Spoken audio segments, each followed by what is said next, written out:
Recently, I've had several parents tell me their child naps really well on a cot or a mat at daycare. And that leaves them wondering if this is an indication that their little one is ready for a big kid bed or a toddler bed. I thought this could be a great Q&A episode for you all. If your child naps well on a cot or a mat at daycare, does that mean that they will do well sleeping in a big kid bed at home? Hi, I'm Allison Egidi, a pediatric sleep and wellness coach and a mom of two. I love to help parents find solutions. This is How Long Till Bedtime.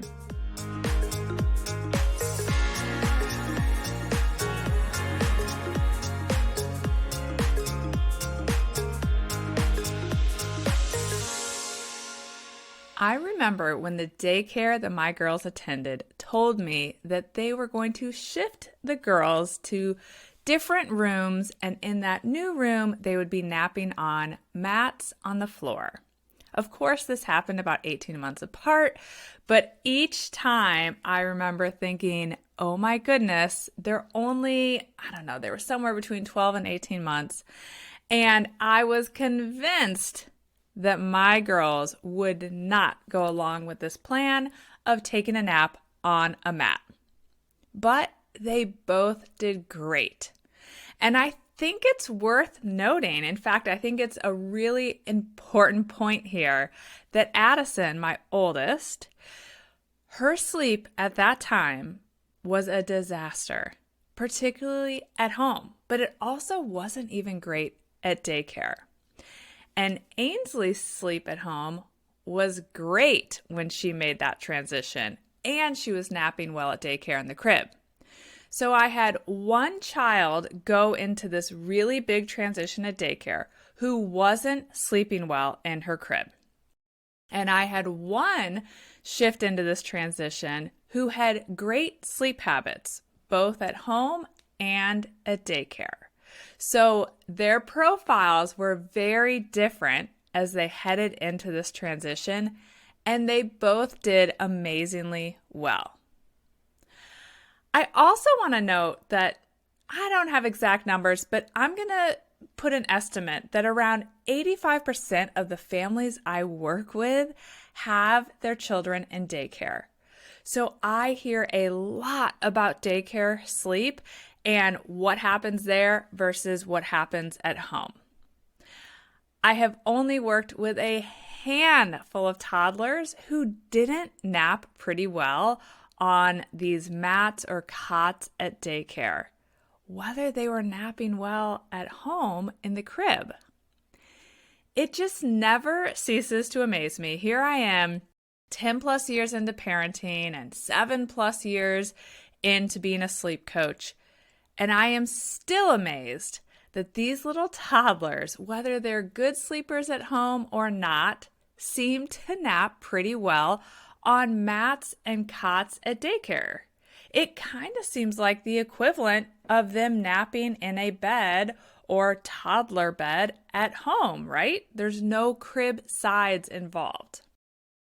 Well, I can tell you with absolute certainty that a child's willingness and ability to nap well out of a crib on, say, a mat or a cot at daycare absolutely does not indicate whether or not they are ready for the transition from a crib to a big kid bed at home.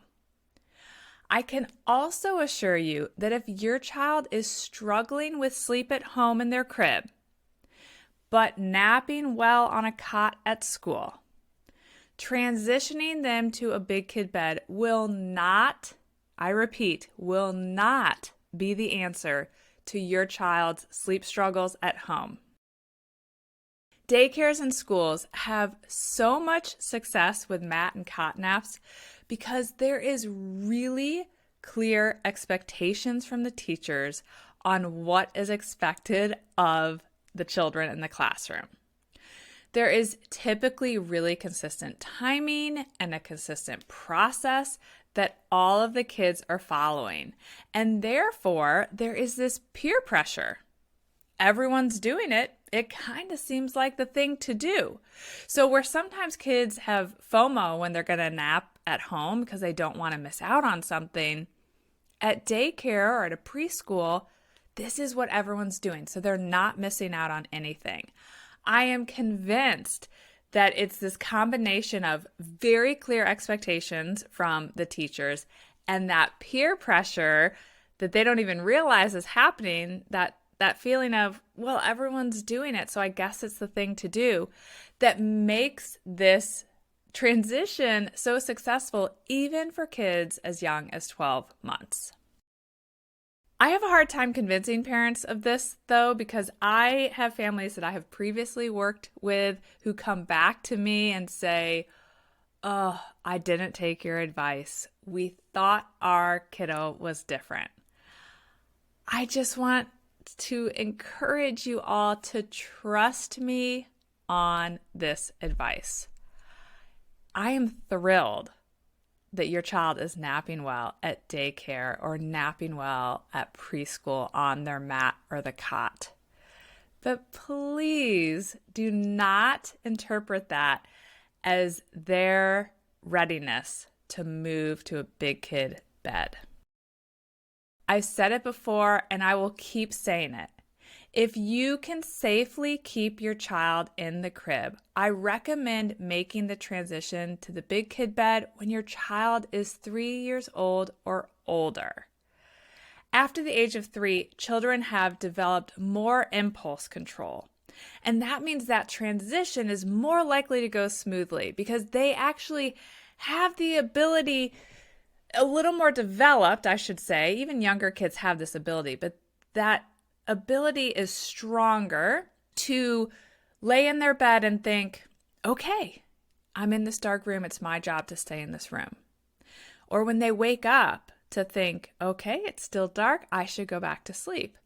But when they're younger, they're so impulsive that they don't even think through that when they wake up, and they're more likely to hop out of the bed.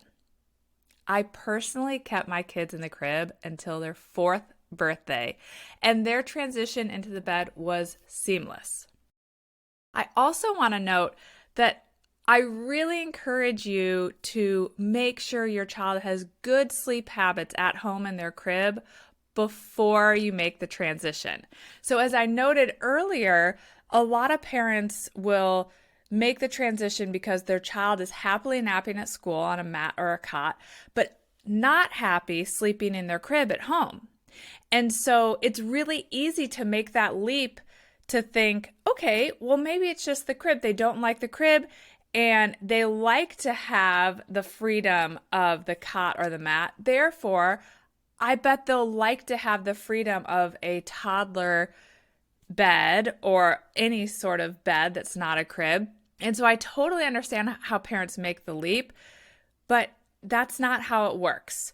So even if you're thinking to yourself, well, my child is 3 or older, and that means it is time to make the leap. Nope. I would still encourage you to make sure your child is sleeping well in their crib before you make that transition to the bed. All right, I hope this episode helps some of you avoid a potentially very challenging transition from the crib to the bed. I want that transition to be as smooth as possible. And if we make sure that we don't get confused by the fact that our child naps well on a mat or a cot, and we keep the transition at home in its own little box, we have good sleep habits, we stay in the crib as long as we can, and we plan for that transition, I promise that things will go smoother. And if you're interested in learning how to effectively plan and prepare your child for a smooth transition from the crib and into a bed, I'm actually going to be teaching a live online workshop on August 17th. This is being recorded in 2023. I'll link to the registration page in the show notes. And if you're listening to this after the live class has already been taught, you can also go to the show notes and access a link to the recording of the workshop. So whether you listen to this when it comes out Or a year from now, you can still find a way to access this workshop where I will help you prepare for a very smooth transition. All right, I hope to see you back here next week. Bye for now. Thank you for listening to How Long Till Bedtime. To learn how we can work together to improve your child's sleep, please visit sleepandwellnesscoach.com.